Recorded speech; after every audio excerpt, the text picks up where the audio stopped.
So let's start this new topic.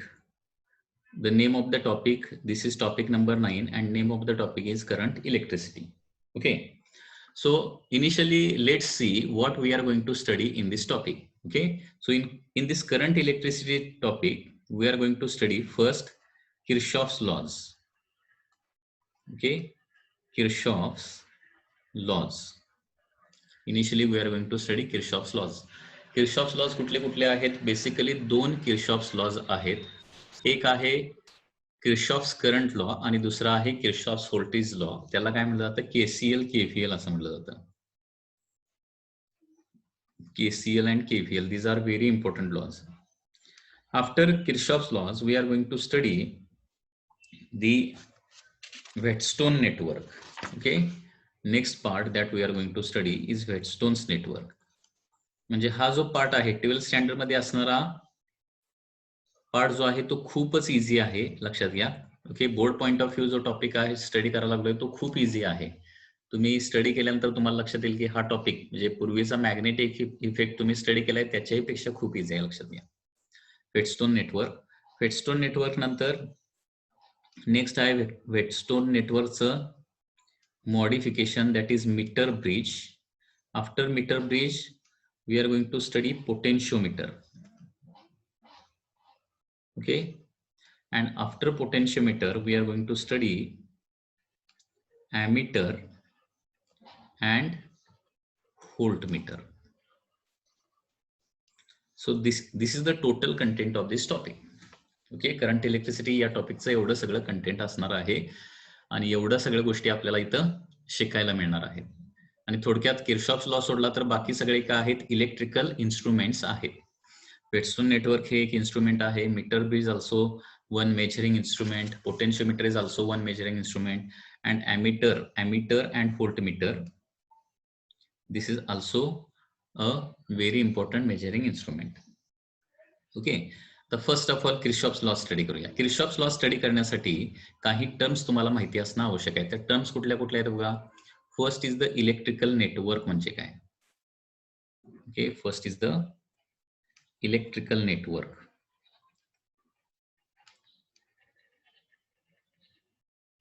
Electrical network और electric network. Electric network म्हणजे काय असतं? तर थोडक्यात it is a arrangement of number of electrical components. Okay, electrical network म्हणजे काय? It is arrangement of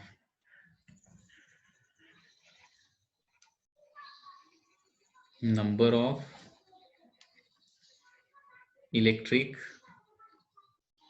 electrical components such as. आता electrical network मध्ये काय असतात? नंबर ऑफ इलेक्ट्रिकल कंपोनेंट असतात आणि हे इलेक्ट्रिकल कंपोनेंट कुठले असतात? सच ॲज बॅटरी किंवा त्याला सेल असं म्हणतो आपण. Battery,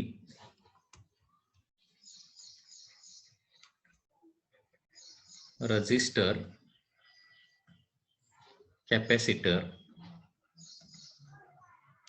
inductor, etc.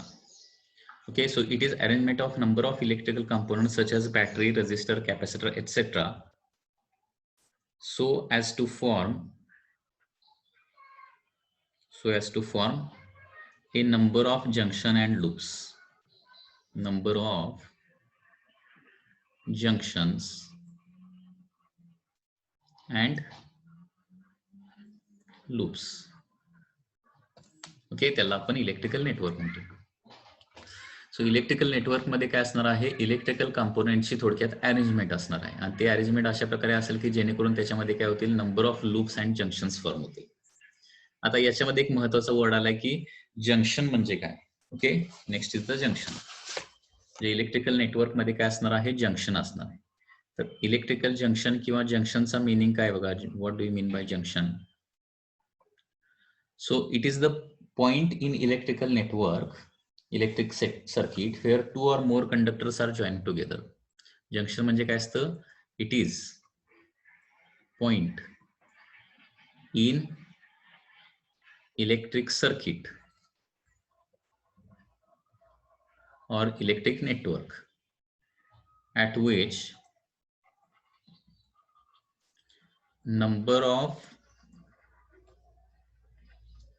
conductors are joined together.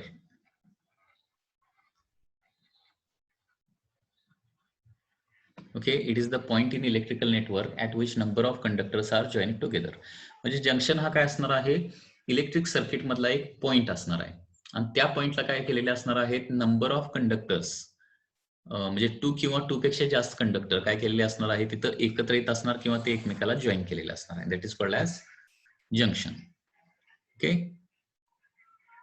After junction next is the concept of the loop. Loop म्हणजे काय असतं, तर लूप म्हणजे काय असतं, it is the closed conducting path in the electric network. Loop म्हणजे काय असतं, it is a closed conducting path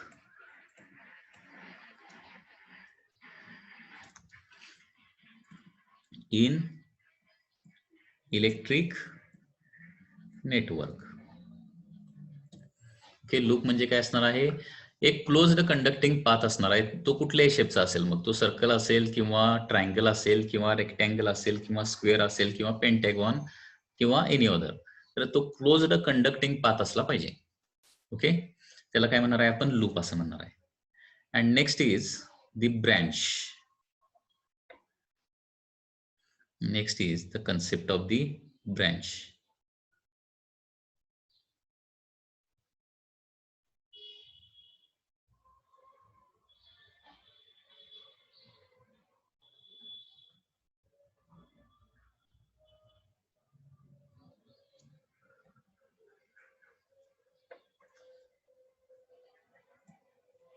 branch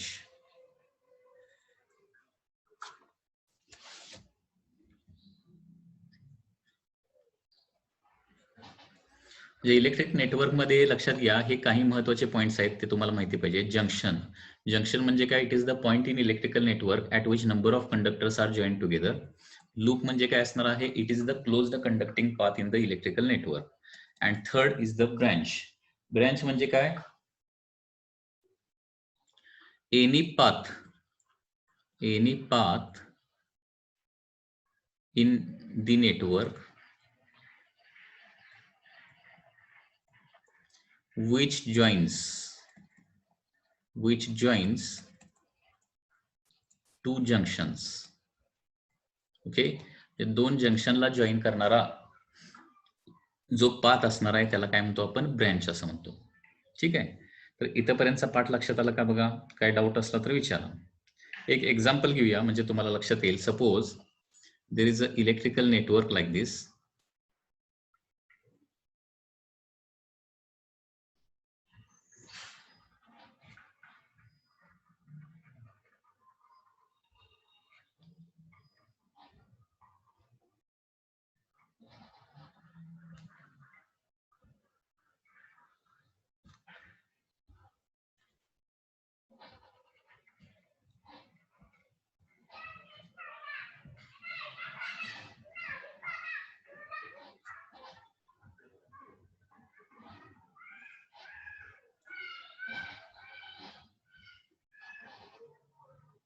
Okay, so this is the electrical network which is suppose represented by A, B, C, D, E, F.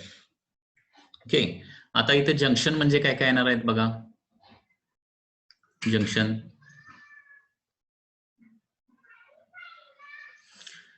कुठले कुठले येणार आहेत, A B C D E F, हे सगळे काय येणार आहेत, junction येणार आहेत. आता ए पॉइंटला दोन कंडक्टर एकत्र, ए जंक्शनला दोन कंडक्टर एकत्र येत आहेत. बी जंक्शनला एकूण 3 कंडक्टर्स किंवा 3 जे पाथ आहेत ते एकत्र येतात. ई ला 3 येत आहेत. Okay, so examples of junction काय येणार बघा. एक्झाम्पल्स ऑफ जंक्शन आर काय येणार आहेत, बी, ई, डी एटसेट्रा. ठीक आहे. त्याच्यानंतर एक्झाम्पल ऑफ द लूप्स काय येणार आहेत? Examples of loops.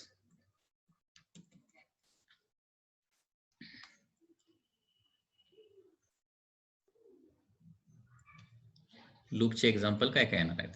तर ABEFA हा एक लूप होऊ शकतो. ABEFA. ओके.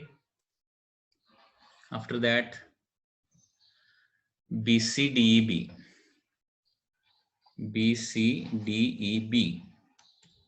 ओके. म्हणजे लूप लिहिताना फर्स्ट आणि लास्ट अल्फाबेट जे आहे ते सेमच असलं पाहिजे, किंवा ABCDEFA. So these are the examples of loop. And examples of branches काय होणार बघा?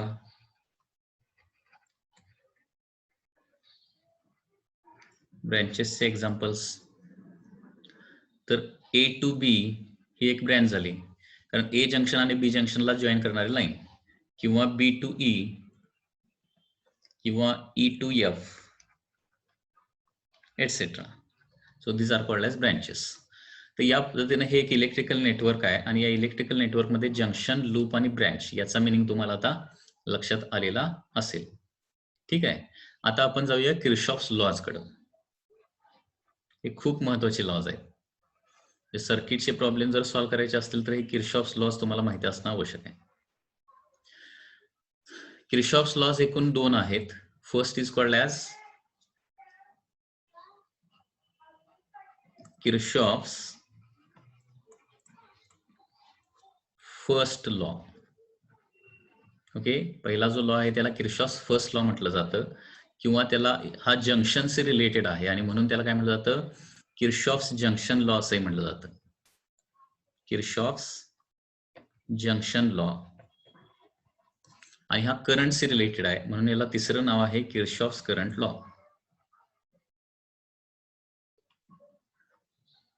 Kirchhoff's current law. Okay, so in this way there are different name of the Kirchhoff's first law. It is called as Kirchhoff's junction law, Kirchhoff's current law, and so on. Okay,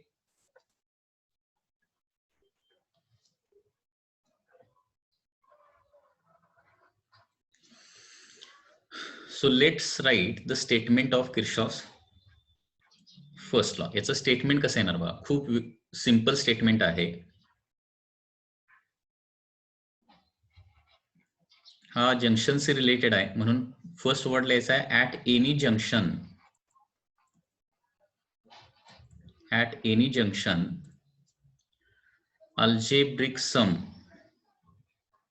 algebraic sum of all currents. At any junction, algebraic sum of all currents is equal to 0. Okay. कुठल्याही जंक्शनला काय होतं? Algebraic sum of all the currents काय असणार आहे? 0. किंवा त्याला काय म्हणणार आहे? मॅथमॅटिकली कसं लिहिणार? Summation of I is equal to 0 असणार आहे. At any junction. आता एक जंक्शन म्हटलं की तिथं number of conductors connected together असणार आहेत, नंबर ऑफ पाथ त्या जंक्शनला असणार आहेत. तर त्या जंक्शनला असणारा सगळ्या पाथचा जो करंट आहे त्या सगळ्या करंटची सम काय असणार आहे? It is equal to algebraic sum काय असणार आहे? 0. So summation of I is equal to 0. आता इथे एक साइन कन्व्हेन्शन असणार आहे, आणि साइन कन्व्हेन्शन याचं काय आहे बघा. Sign convention is like this. All incoming currents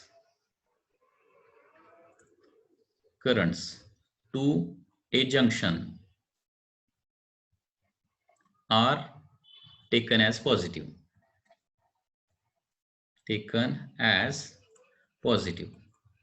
okay. म्हणजे एखाद्या जंक्शन कडे येणारे करंट आहेत, एखाद्या जंक्शनला येऊन मिळणारे जे करंट आहेत ते सगळे काय असणार आहेत? पॉझिटिव्ह असणार आहेत. आणि second, all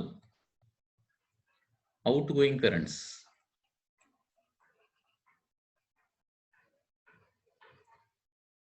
currents from a junction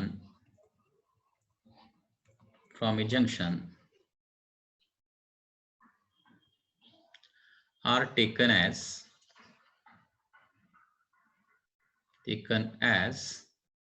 negative. Okay, so all incoming currents to a junction are taken as positive and all outgoing currents from a junction are taken as negative.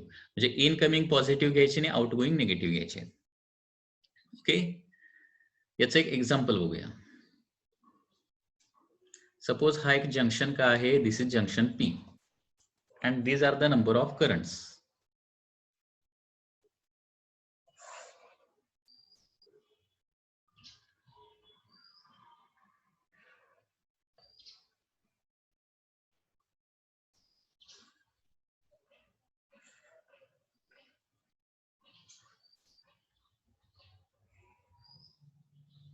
Okay,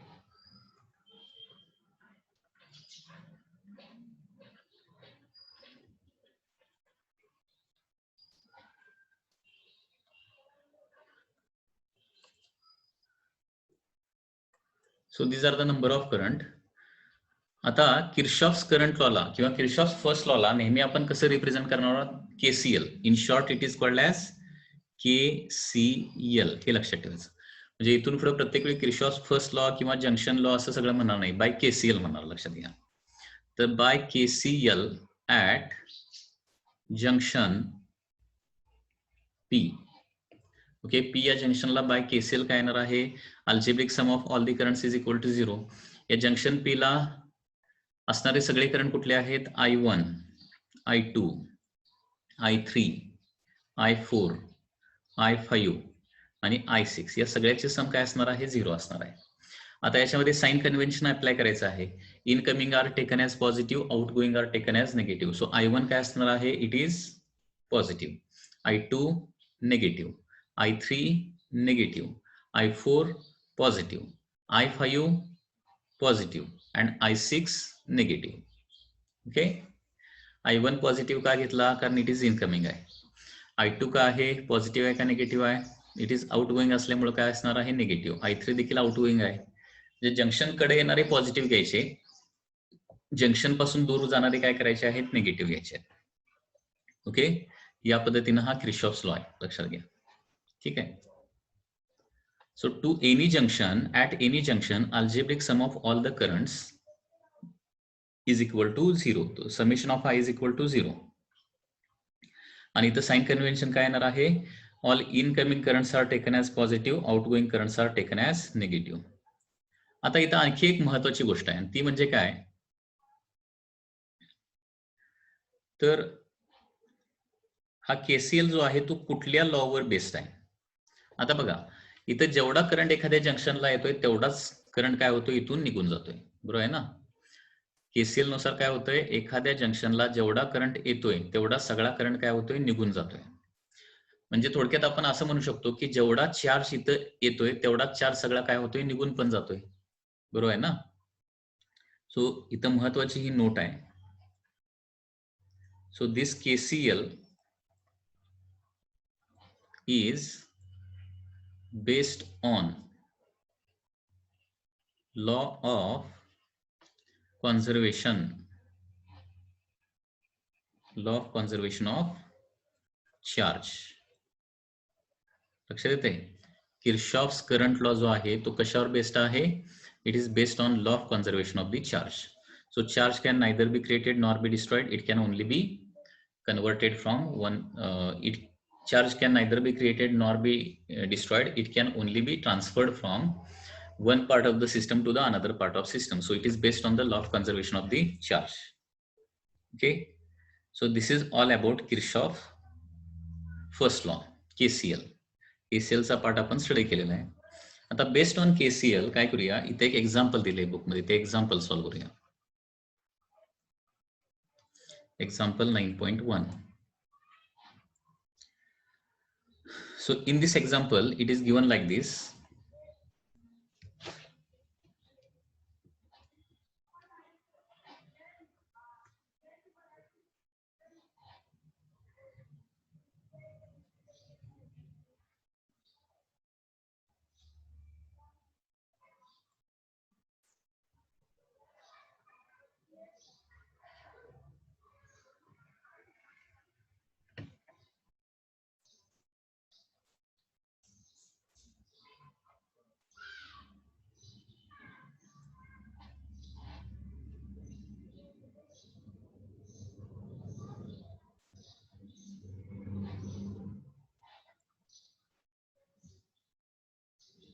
So here there is a current I1, 17 ampere. I2 is 3 ampere. So this is I2, 3 ampere. After that, this is I3. After that, this is I4, 2 ampere. And here there is a I5. This is I7. That is 9 ampere. And I6 question mark. So this is one example. By using KCL हे example काय करायचं आहे, solve करायचं आहे. Okay, हे example directly पण आपण solve करू शकतो. बघा, 17 अँपिअरचा करंट इथं आला. ठीक आहे, 17 मधला 3 इकडे गेला. बाकी किती जाणार आहे, 14 अँपिअर पुढे जाणार. ठीक आहे, 14 अँपिअर मध्ये इथं काय होणार आहे, 2 अँपिअर इथे येऊन मिळाला. मग पुढे किती जाणार आहे, ओके, 17 मायनस 3 म्हणजे 14 झालं. 14 प्लस 2 म्हणजे 16. आणि 16 मधला 9 अँपिअर इकडे गेला. हे 16 अँपिअर इथं आलं ना सगळा, त्याच्यामधला 9 अँपिअर इकडे गेला. म्हणजे किती जाणार इकडं, 7 अँपिअर जाणार. हे असं पण सोडवू शकतोय. म्हणजे सीईटी किंवा नीट मध्ये प्रॉब्लेम आला तर हे डायरेक्टली या पद्धतीने सोडवायचं आहे. म्हणजे जेवढा करंट एखाद्या जंक्शनला येतो तेवढा सगळा करंट निघून जातो. लक्षात आलं का? बघा, हे बघा, या जंक्शनला 17 आला, 3 इकडे गेला, बाकीचा 14 इकडे जाणार. 14 इथं आला, 14 मध्ये 2 ऍड होणार आणि इकडे 16 जाणार आहे. तर या जंक्शनला 16 आला. आता 16 मधला 7 इकडे गेला म्हणजे काय होणार आहे, सॉरी 16 मधला 9 इकडे गेला म्हणजे काय होणार आहे, इकडे 7 अँपिअर जाणार आहे.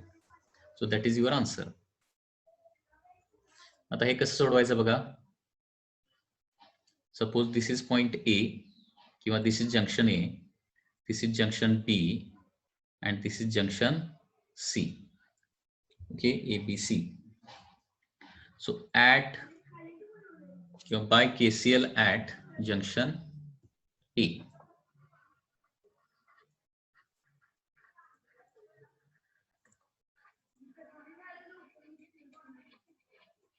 By KCL at junction A काय होणार बघा.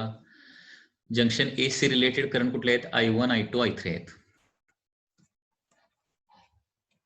तिघांची सम काय असणार आहे, 0. आता plus minus I1 plus, I2 is minus, I3 is minus, I1 is 17, I2 is 3, minus I3 is equal to 0. So 14 is minus I3 is equal to 0 and therefore I3 is equal to 14 ampere. हे असं तुम्हाला solve करावं लागणार. त्याच्यानंतर next, by Kirchhoff's current law at junction, आता काय करूया, B apply करूया. ऍट जंक्शन बी, बी ला कुठले करंट आहेत, I3, I4 आणि I5. I3, I4, I5, sum of all this current is equal to 0. Now B junction ला I3 कसा आहे, incoming आहे. So I3 is plus. At junction B, I4 is also incoming. So it is also plus. And I5 is only outgoing. So it is minus. So value of I3 is 14 plus value of I4 is 2 minus I5 is equal to 0. So 16 minus I5 is equal to 0. So I5 will be equal to 16 ampere. So this is I5. Okay.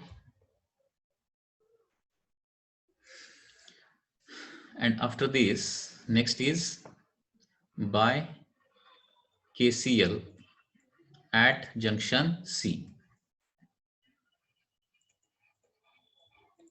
C junction. C junction ला I5, I6, I7 आहे. I5, I6, I7. Sum of all these currents is equal to 0. आता I5C ला incoming आहे, त्याच्यामुळं it is plus. I6 का आहे, C पासून दूर जातोय, minus. And I7 is also going away, so it is minus. So value of I5 we have calculated it as a 16 minus I6 is to be calculated. Minus I7 is 9 is equal to 0. So minus I6, 16 minus 9 is equal to 7 is equal to 0. So I6 will be equal to 7 ampere. So in this way, you can apply the Kirchhoff's current law. Okay. So any doubt in this problem?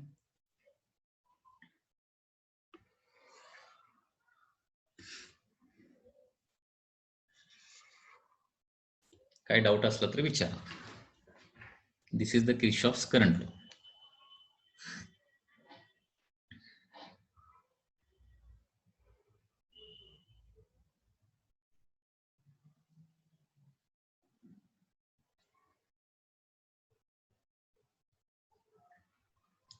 Okay, so next,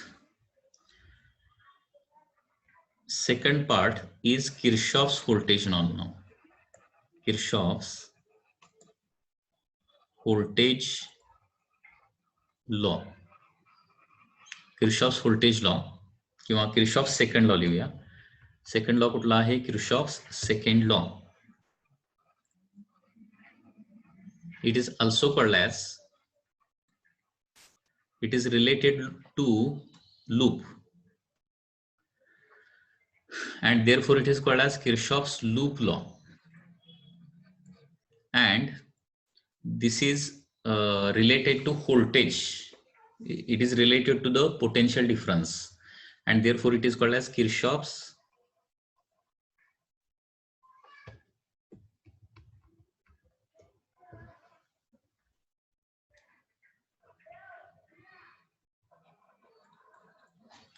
voltage law. Okay, इथून पुढे book मध्ये आता काय word असणार आहे? केफीएल. In short त्याला केफीएल म्हणायचं, Kirchhoff's voltage law किंवा केफीएल. ठीक आहे. आता किर्चॉफ्स व्होल्टेज लॉचं स्टेटमेंट कसं आहे लक्षात घ्या. स्टेटमेंट पाठीमागं काय होतं? At any junction algebraic sum of all the currents is equal to 0 होतं. अल्जेब्रिक सम, जंक्शनला येणाऱ्या जाणाऱ्या सगळ्या करंटची सम काय असणार आहे? 0. तर इथं काय येणार आहे? ऍट एनी लूप किंवा along any loop, along any closed loop. Okay, म्हणजे इलेक्ट्रिकल सर्किट मध्ये अनेक क्लोज्ड लूप असणार आहेत, बरोबर. अलॉंग एनी क्लोज्ड लूप, इथं देखील अल्जेब्रिक सम आहे. ठीक आहे. Algebraic sum of all EMFs. EMF म्हणजे काय? Electromotive force, electromotive forces in bracket EMFs. Algebraic sum of all EMFs and all potential differences.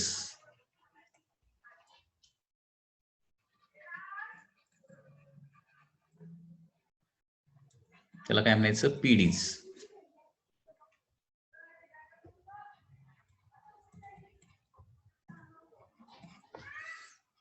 is equal to 0. Okay, म्हणजे खूप simple आहे, लक्षात घ्या. किर्चॉफ्स सेकंड लॉ किंवा किर्चॉफ्स व्होल्टेज लॉ काय आहे? Along in a closed loop algebraic sum of all EMFs and all potential differences is equal to काय असणार आहे? 0. ठीक आहे. मग आता याला मॅथमॅटिकली कसं लिहिणार आहे? Summation of all EMFs plus summation of all PD along in a closed loop is equal to 0. Mathematically या पद्धतीने आपण हे लिहिणार आहे. आता once again next question same येणार आहे. याला साइन कन्व्हेन्शन काय असणार आहे? याचं साइन कन्व्हेन्शन जरा बघूया आता. कारण क्लोज्ड लूपवर ईएमएफ कधीतरी पॉझिटिव्ह असणार आहेत, कधी निगेटिव्ह असणार आहेत. ओके, सो एनी डाऊट काय असेल तर विचारा.